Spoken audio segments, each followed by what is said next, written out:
ଆଜିର କାଳାଂଶକୁ ସ୍ୱାଗତ। ଆଜି ଆମେ ନବମ ଶ୍ରେଣୀ ସାହିତ୍ୟ ବହିର ପ୍ରଥମ କବିତା କାହା ମୁଖ ଅନାଇ ବଞ୍ଚିବି କବିତାଟିକୁ ଆମେ ଆଲୋଚନା କରିବା। ତେଣୁ ଆରମ୍ଭରୁ ଶେଷ ପର୍ଯ୍ୟନ୍ତ ଏହି ଭିଡ଼ିଓ ଦେଖି ଶୁଣି ବୁଝିବା ପାଇଁ ଚେଷ୍ଟା କର। ଏହି କବିତାର କବି ହେଉଛନ୍ତି ଭକ୍ତଚରଣ ଦାସ। ଭକ୍ତଚରଣ ଦାସ ଅଷ୍ଟାଦଶ ଶତାବ୍ଦୀର ଖୋର୍ଦ୍ଧା ଜିଲ୍ଲାର ରାଜସୁନାଖଳା ନିକଟବର୍ତ୍ତୀ ସାନପଦର ଗ୍ରାମରେ ଜନ୍ମଗ୍ରହଣ କରିଥିଲେ। ତାଙ୍କର ପ୍ରଥମ ନାମ ଥିଲା ବୈରାଗୀ ଚରଣ ପଟ୍ଟନାୟକ। ବୈଷ୍ଣବ ଧର୍ମ ଦୀକ୍ଷା ନେବା ପରେ ସେ ଭକ୍ତଚରଣ ଦାସ ନାମରେ ପରିଚିତ ହେଲେ। ରୀତି ଯୁଗର ଅନ୍ୟତମ ପ୍ରସିଦ୍ଧ ବୈଷ୍ଣବ କବି ଭାବରେ ଓଡ଼ିଶାରେ ସେ ପରିଚିତ। ସେ ଜଣେ ଭକ୍ତିଭାବପୂର୍ଣ୍ଣ କବି ଥିଲେ। ସରଳ ପ୍ରାଞ୍ଜଳ ଅବିଭକ୍ତ ହିଁ ତାଙ୍କର ରଚନାର ବୈଶିଷ୍ଟ୍ୟ। ମନବୋଧ ଚଉତିଶା, କଳା କଳେବର ଚଉତିଶା, ଗୋପମଙ୍ଗଳ, ମନଶିକ୍ଷା, ମଥୁରା ମଙ୍ଗଳ କବିଙ୍କର ଶ୍ରେଷ୍ଠ ରଚନାବଳୀ। ସଂକଳିତ ପଦ୍ୟାଂଶଟି କବିଙ୍କ ରଚିତ ମଥୁରା ମଙ୍ଗଳର ଷଷ୍ଠ ଛନ୍ଦରୁ ଗୃହୀତ। ଷଷ୍ଠ ଛନ୍ଦରେ 20ଟି ପଦ ମଧ୍ୟରୁ ପ୍ରଥମ 8ଟି ପଦ ଏଥିରେ ଗ୍ରହଣ କରାଯାଇଛି। କାହା ମୁଖ ଅନାଇ ବଞ୍ଚିବି ନାମକରଣ କରାଯାଇଛି। ଶ୍ରୀକୃଷ୍ଣ କଂସର ଧନୁଯାତ୍ରା ଦେଖିବାକୁ ମଥୁରାକୁ ଯିବାବେଳେ ଯଶୋଦାଙ୍କ ମାତୃହୃଦୟ ଆଶଙ୍କାରେ ବ୍ୟାକୁଳ ହୋଇ ଉଠିଛି। ସଂସ୍କୃତ କବିତାରେ ମାତୃହୃଦୟର ଗଭୀର ବାତ୍ସଲ୍ୟ ମମତା ଜୀବନ୍ତ ଭାବରେ ବର୍ଣ୍ଣିତ ହୋଇଛି। ଏହି କବିତାର ସୁର ହେଉଛି ରାଗ ବରାଡ଼ି ବାହୁଡ଼ା ବସନ୍ତ ବୃତ୍ତ।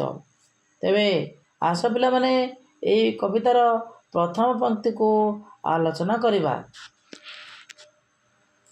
ଆରେ ବାବୁ ଶ୍ୟାମ ଘନ ତୁ ଗଲେ ମଧୁଭୁବନ, କାହା ମୁଖ ଅନାଇ ବଞ୍ଚିବି,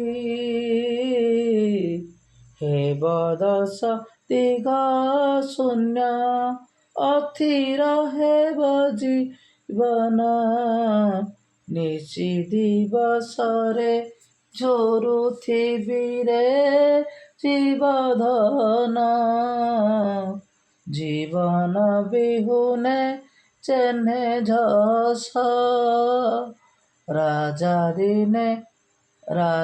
ବିନେ ଜେହ୍ନେ ଗ୍ରାମ ଦେଶରେ, ଜୀବନ ବିହୁନେ ଜେହ୍ନେ ଝସ।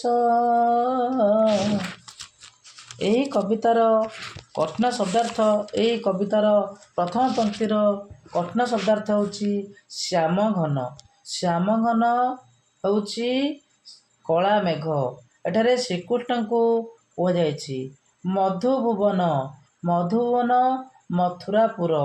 ଦଶ ଦିଗ, ଦଶ ଦିଗ ଆମର ଦଶ ଦିଗ ଚାରି ଚତୁଃପାର୍ଶ୍ୱ ମାନେ ଉତ୍ତର ଦକ୍ଷିଣ ପୂର୍ବ ପଶ୍ଚିମ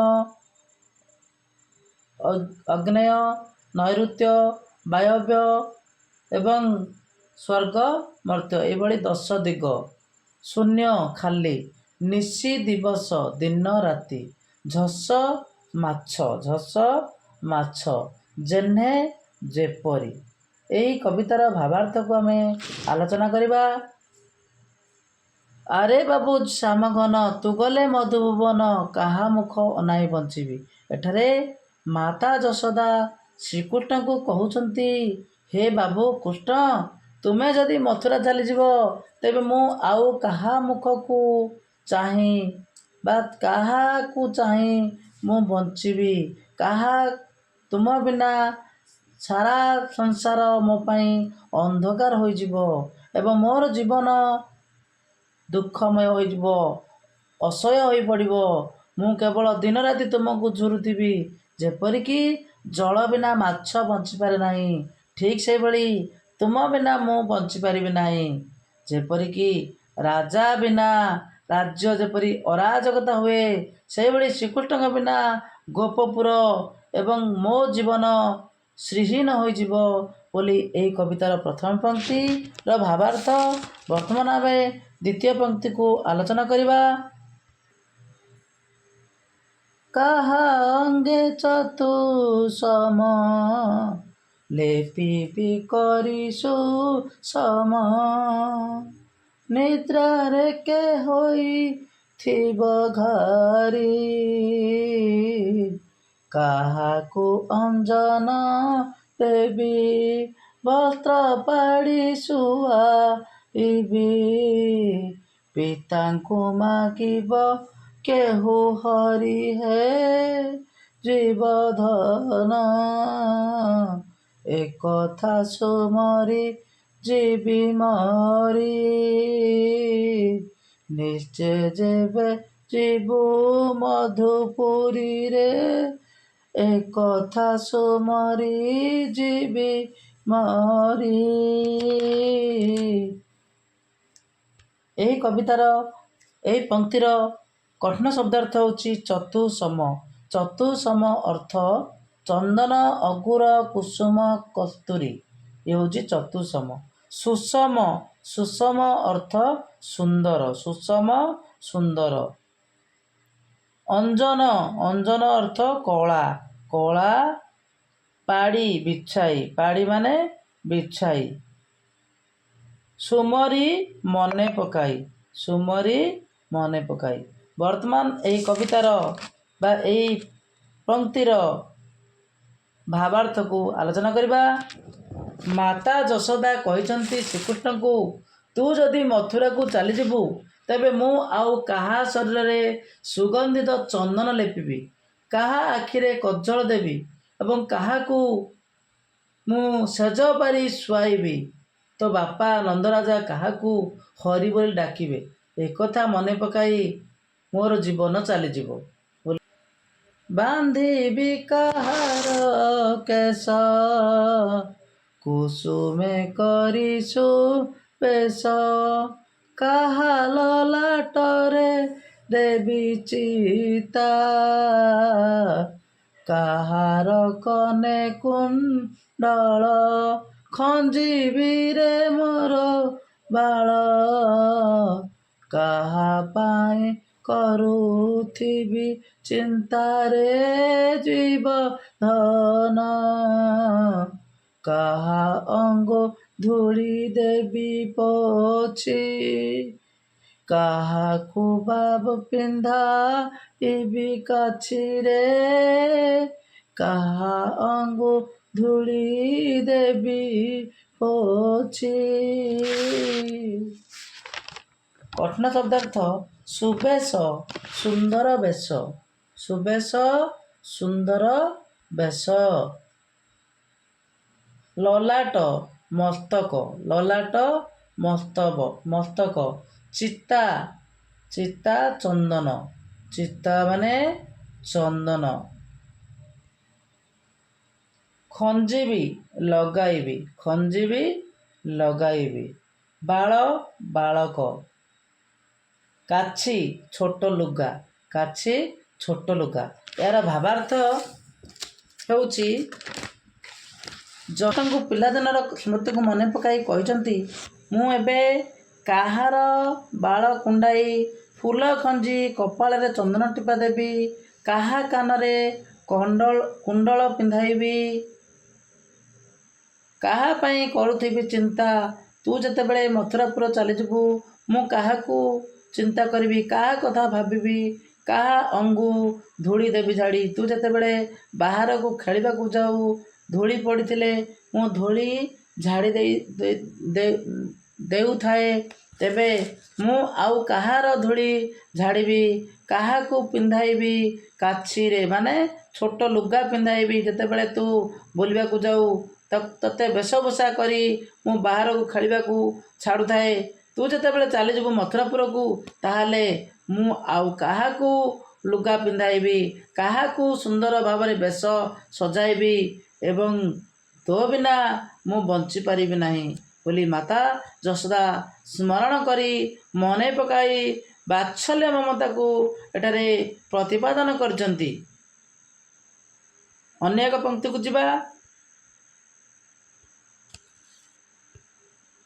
ଯେତେବେଳେ ବନେ ଯାଉ ସାଙ୍ଗରେ ମୋ ପ୍ରାଣ ନେଉ ନିମିଷେ ବିଚ୍ଛଦେ ନ ସହଇ। ଏବେ ଯିବୁ ମଥୁରାକୁ ମୋତେ ସମର୍ପି କାହାକୁ। ଚନ୍ଦ୍ରମୁଖ ନ ଦେଖିଲେ ମୁହିଁରେ ଜୀବଧନ। ଜୀବନ ହାରିବି ଗଣ୍ଡ ଜଳେ। ତୁ ମୋତେ ଅନ୍ତର ହେଲେ ତିଳେରେ। ଜୀବନ ହାରିବି ଗଣ୍ଡ ଜଳେ। ଏହାର କଠିନ ଶବ୍ଦାର୍ଥ ହେଉଛି ନିମିଷେ। ନିମିଷେ କିଛି ସମୟ। ନିମିଷେ କିଛି ସମୟ। ବିଚ୍ଛେଦ ଅଲଗା। ଗଣ୍ଡଜଳ ଗଭୀର ଜଳ। ଚନ୍ଦ୍ରମୁଖ ଚନ୍ଦ୍ର ପରି ମୁହଁ ଯାହାର। ଏଠାରେ ଶ୍ରୀକୃଷ୍ଣଙ୍କୁ ଚନ୍ଦ୍ରମୁଖ ବୋଲି ସମ୍ବୋଧନ କରିଛନ୍ତି। ଏଠାରେ ମା ଯଶୋଦା କହିଛନ୍ତି, ହେ ଜୀବଧନ, ତୁ ଯେତେବେଳେ ଦିନରେ ଗାଈ ଚରାଇବାକୁ ଯାଉ, ବନକୁ ଯାଉ, ସେତେବେଳେ ମୋ ପ୍ରାଣକୁ ନେଇଯାଉ। ମୁଁ ନିମିଷେ ମଧ୍ୟ ତୋର ବିଚ୍ଛେଦ ସହି ପାରେ ନାହିଁ। ଏବେ ତୁ ମୋତେ କାହା ହାତରେ ସମର୍ପି ଦେଇ ମଥୁରା ଚାଲି ଯାଉଛୁ। ତୋର ସେହି ରୂପକୁ ନ ଦେଖିଲେ ମୁଁ ଗଣ୍ଡ ଜଳରେ ବୁଡ଼ି ପ୍ରାଣ ହାରିଦେବି ବୋଲି ମା ଯଶୋଦା ଶ୍ରୀକୃଷ୍ଣଙ୍କ ବିହୁନେ ବଞ୍ଚିପାରିବେ ନାହିଁ ଏବଂ ଶ୍ରୀକୃଷ୍ଣଙ୍କୁ ବାରମ୍ବାର ସ୍ମରଣ କରି ଏକଥା କହିଛନ୍ତି ଯେ ମୁଁ ନିଶ୍ଚିତ ଭାବେ ବଞ୍ଚିପାରିବି ନାହିଁ। ତୁ ମୋତେ ଅନ୍ତର ହେଲେ ତିଳେରେ ମାନେ ତୋ ବିନା ମୁଁ ମୁହୂର୍ତ୍ତେ ମଧ୍ୟ ବଞ୍ଚିପାରିବି ନାହିଁ ବୋଲି ମାତା ଯଶୋଦା କହିଛନ୍ତି। ସରଲବଣୀ ଅଧାମ ପାକରମ୍ଭା ସୁଧା ସମ। ମୁଖେ ଦେଲେ ଥୁ ଥୁ କରି ଫିଙ୍ଗୁ। ଯେତେ ରୂପେ ନାଳି ଆଇ ପରଶଇ ବଳି ଆଇ। କୋପେ ଉଣ୍ଡି ପାକ ଭାଣ୍ଡ ଭାଙ୍ଗୁରେ ଜୀବଧନ। ଏବେ ଦୂର ହୋଇବ ସେ କଥା। କି ନ କରେ ଦାରୁଣ ବିଧାତାରେ। ଏବେ ଦୂର ହୋଇବ ସେ କଥା। ତାଙ୍କୁ ପିଲାଦିନର ସ୍ମୃତିକୁ ମନେ ପକାଇ କହିଛନ୍ତି, ମୁଁ ଏବେ କାହାର ବାଳ କୁଣ୍ଡାଇ ଫୁଲ ଖଞ୍ଜି କପାଳରେ ଚନ୍ଦନ ଟିପା ଦେବି। କାହା କାନରେ କୁଣ୍ଡଳ ପିନ୍ଧାଇବି। କାହା ପାଇଁ କରୁଥିବି ଚିନ୍ତା। ତୁ ଯେତେବେଳେ ମଥୁରାପୁର ଚାଲିଯିବୁ, ମୁଁ କାହାକୁ ଚିନ୍ତା କରିବି, କାହା କଥା ଭାବିବି, କାହା ଅଙ୍ଗୁ ଧୂଳି ଦେବି ଝାଡ଼ି। ତୁ ଯେତେବେଳେ ବାହାରକୁ ଖେଳିବାକୁ ଯାଉ, ଧୂଳି ପଡ଼ିଥିଲେ ମୁଁ ଧୂଳି ଝାଡ଼ି ଦେଉଥାଏ। ତେବେ ମୁଁ ଆଉ କାହାର ଧୂଳି ଝାଡ଼ିବି, କାହାକୁ ପିନ୍ଧାଇବି କାଛିରେ ମାନେ ଛୋଟ ଲୁଗା ପିନ୍ଧାଇବି। ଯେତେବେଳେ ତୁ ବୁଲିବାକୁ ଯାଉ, ତୋତେ ବେଶଭୂଷା କରି ମୁଁ ବାହାରକୁ ଖେଳିବାକୁ ଛାଡ଼ୁଥାଏ। ତୁ ଯେତେବେଳେ ଚାଲିଯିବୁ ମଥୁରାପୁରକୁ, ତାହେଲେ ମୁଁ ଆଉ କାହାକୁ ଲୁଗା ପିନ୍ଧାଇବି, କାହାକୁ ସୁନ୍ଦର ଭାବରେ ବେଶ ସଜାଇବି ଏବଂ ତୋ ବିନା ମୁଁ ବଞ୍ଚିପାରିବି ନାହିଁ ବୋଲି ମାତା ଯଶୋଦା ସ୍ମରଣ କରି ମନେ ପକାଇ ବାତ୍ସଲ୍ୟ ମମତାକୁ ଏଠାରେ ପ୍ରତିପାଦନ କରିଛନ୍ତି। ଅନ୍ୟ ଏକ ପଂକ୍ତିକୁ ଯିବା। ଯେତେବେଳେ ବନେ ଯାଉ ସାଙ୍ଗରେ ମୋ ପ୍ରାଣ ନେଉ।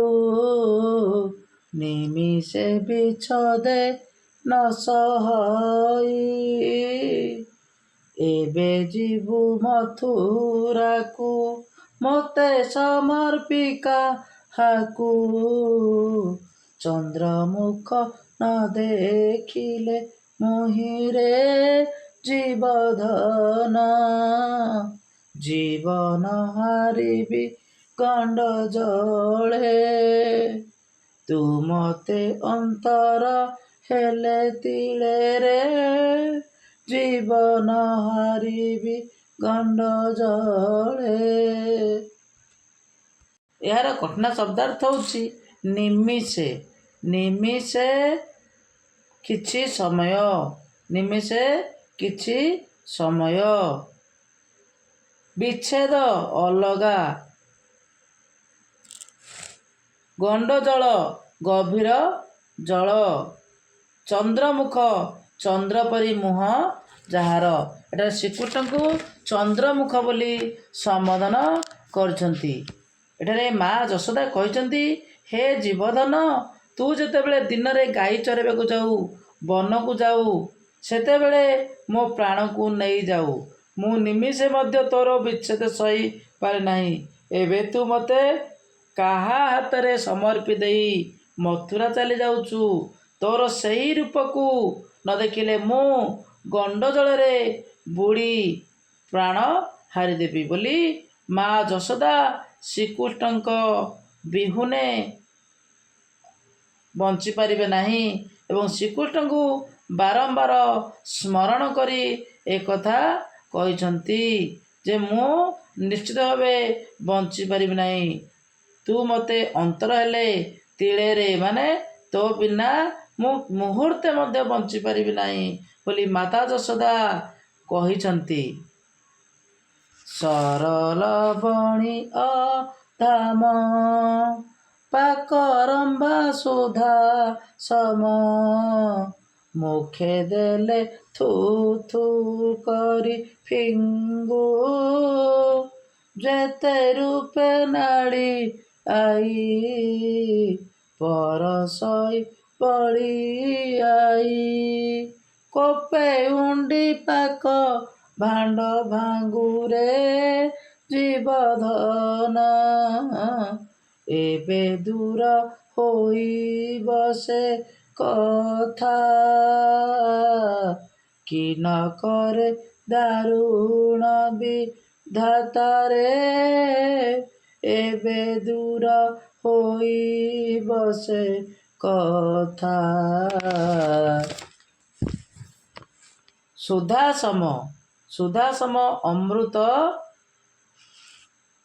ଅମୃତ ସୁଧା ସମ ଦାରୁଣ ନିଷ୍ଠୁର ନାଳି ଆଇ ବୁଝେଇ ସୁଝେଇ ପରଶଇ ବାଢ଼ିବା ବଳି ଆଇ ବଳେଇ କରି।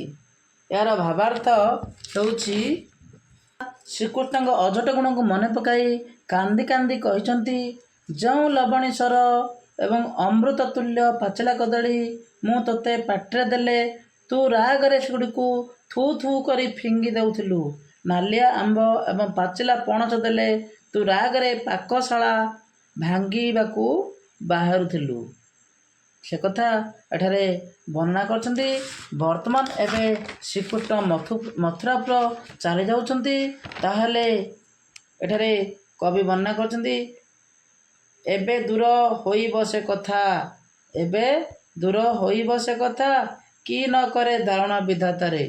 ଦାରୁଣ ବିଧାତା କି ଦୁଃଖ କଷ୍ଟ ଯନ୍ତ୍ରଣା ମୋତେ ଦେଉଛନ୍ତି, ଯଦ୍ୱାରା କି ତୁ ମଥୁରାପୁର ଚାଲି ଯାଉଛୁ। ଆଇକି ଅନାଇ ଡରୁ ଧାଇଁ ମୋତେ କୋଳ କରୁ ବସନେ ଘୋଡ଼ାଇ ମୁଖ ଗୋଟି ହେଉଥାଉ ଥରହର ଦେଖିଲେ ଅନ୍ଧାର ଘର ଉଚ୍ଚ ପାବଛନ ପାରୁ ଉଠିରେ ଜୀବଧନ ମଧୁପୁରେ ହସ୍ତି ଘୋଡ଼ା ମାନ ଗର୍ଜିଲେ ନ ପୁଣ ଡରୁ ଶ୍ୟାମରେ ମଧୁପୁରେ ହସ୍ତି ଘୋଡ଼ା ମାନ। ଏଠାରେ ମାତା ଯଶୋଦା ଶ୍ରୀକୃଷ୍ଣଙ୍କ ଅତି ସଦୟ ଏବଂ କୋମଳ ପିଲାଦିନର କଥା ମନେ ପକାଇ ବ୍ୟାକୁଳ ହୋଇଛନ୍ତି। ସେ କହିଛନ୍ତି, ହେ ପ୍ରାଣର ଶ୍ୟାମ ଶ୍ରୀକୃଷ୍ଣ, ତୁମେ ନିଜ ଛାଇକୁ ଦେଖିଲେ ଭୟ କର। ମୋ କୋଳରେ ଲୁଚିଯାଅ। ଏବଂ ଅନ୍ଧାର ଘର ଦେଖିଲେ ଭୟରେ ଥରହର ହୁଅ ଏବଂ ଘରର ଉଚ୍ଚ ପାହାଚ ଉଠିପାର ନାହିଁ। ତୁମେ ମଥୁରାପୁର ବା ମଧୁପୁର ଗଲେ ମଥୁରାର ରାଜଦଣ୍ଡରେ ବଡ଼ ବଡ଼ ହାତୀ ଘୋଡ଼ା ମାନଙ୍କ ଗର୍ଜନ ଶୁଣି କେତେ ଭୟଭୀତ ହେବ ବୋଲି ମା ଯଶୋଦା ବର୍ଣ୍ଣନା କରିଛନ୍ତି। କାନ୍ଥେ ଦେଖି ଚିତ୍ର ପନ୍ତି ନାନା ଭୟଙ୍କର ମୂର୍ତ୍ତି ଭଏ ଯାଉ ସେ ଘରୁ ପଳାଇ ଏବେ କଂସପୁର ଯିବୁ ରାକ୍ଷସ ମାନ ଦେଖିବୁ ଡରି କାହାକୁ ଧରିବୁ ଯାଇରେ ଜୀବଧନ ମାଏ ବୋଲି ଡାକିବୁ କାହାକୁ ସାହା ବାକେ ଆହା ବୋଲିବାକୁ ରେ ମାଏ ବୋଲି ଡାକିବୁ କାହାକୁ। ମା କହିଛନ୍ତି ଘର କାନ୍ଥର ଅଙ୍କା ଯାଇଥିବା ନାନା ରଙ୍ଗର ଚିତ୍ରାବଳୀ ଦେଖିଲେ ତୁମେ ଡରିଯାଅ, ଡରି ସେ ଘରୁ ପଳାଇ ଆସ। ମଥୁରାପୁରରେ ଅନେକ ଅସୁର ରାକ୍ଷସମାନଙ୍କୁ ଦେଖିବ। ସେହି ଅପରିଚିତ ସ୍ଥାନରେ ଭୟଭୀତ ହୋଇ ଭୟ ଲାଗିଲେ କାହାକୁ କୁଣ୍ଡାଇ ଧରିବ, ଯେପରିକି ମୋତେ କୁଣ୍ଡାଇ ଧରି ପଡ଼ୁ। ଏବେ ମଥୁରାପୁରକୁ ଚାଲିଗଲେ ତୁ କାହାକୁ, ସେଠି ତ କେହି ହେଲେ ଚିହ୍ନା ନାହାନ୍ତି, ଜଣା ନାହାନ୍ତି, ତୁ କାହାକୁ କୁଣ୍ଡାଇ ଧରିବୁ ଏବଂ ଅସୁରମାନଙ୍କୁ ଦେଖି ତୁ ଡରିଯିବୁନି ତ? ଏକଥା ସେ ମନେ ପକାଇ ଶ୍ରୀକୃଷ୍ଣଙ୍କ କଥା ମନେ ପକାଇ ସେ ବ୍ୟାକୁଳିତ ହେଉଛନ୍ତି। ନିଶା କାଳେ ମୋର କୋଳେ ଶୋଇଥାଉ ଶ୍ରମ ବଳେ ସ୍ୱପନରେ ଦେଖି କିସ କିସ ମା ବୋଲି ଚମକି ପଡ଼ୁ କଣ୍ଠେ ଦୁଇ ଭୁଜ ଭିଡୁ ପୁଣି ଶୋଇ ଘୋଡ଼ି ହୋଇ ବାସରେ ଜୀବଧନ ସେ କଥା ସୁମରି ମରିଯିବି ଉଠ ବୋଲି କାହାକୁ ଡାକିବି ରେ ସେ କଥା ସୁମରି ମରିଯିବି। ନିଶା କାଳେ ରାତ୍ର ସମୟରେ ଶୋଇଥିବା ସମୟରେ ଯେତେବେଳେ ପରିଶ୍ରମ ବଳରେ ଶ୍ରମ ବଳେ କ୍ଳାନ୍ତ ହୋଇ ମୋ କୋଳରେ ଶୋଇଥାଉ, ସେଠି ସ୍ୱପ୍ନ ଦେଖିଲେ ମା ବୋଲି ମୋତେ ଡାକିଥାଉ ଏବଂ ମୋତେ କୁଣ୍ଡେଇ ହୋଇ ଦୁଇ ହାତ ମୋ ବେକରେ ରଖି ତୁ ଶୋଇପଡ଼ୁ, ପୁଣି ଶୋଇ ଘୋଡ଼ି ହୋଇ ବା ଲୁଗାରେ ଘୋଡ଼ି ହୋଇ ଶୋଇପଡ଼ୁ, ସେ କଥା ସୁମରି ମୁଁ ମରିଯିବି। ତୋର ସେଇ କଥାକୁ ମୁଁ ଭାବି ଭାବି ମୁଁ ମରିଯିବି। ସକାଳ ହେଲେ ଉଠ ପ୍ରାଣ, ଉଠ ଜୀବଧନ ବୋଲି ମୁଁ କାହାକୁ କହିବି, କାହାକୁ ଉଠ ବୋଲି ଡାକିବି? ଏଠାରେ ମା ଯଶୋଦାଙ୍କର ମାତୃ ହୃଦୟକୁ କବି ଭକ୍ତଦ୍ରୋଣ ଦାସ ବର୍ଣ୍ଣନା କରିଛନ୍ତି। ଏହି କବିତାର ଭାବାର୍ଥ ବର୍ତ୍ତମାନ ଶେଷ ହୋଇଛି। ପରବର୍ତ୍ତୀ କାଳାଂଶରେ ଏହାର ପ୍ରଶ୍ନ ଉତ୍ତରକୁ ଆଲୋଚନା କରିବା। ବର୍ତ୍ତମାନ ପାଇଁ ବିଦାୟ ନେଉଛି।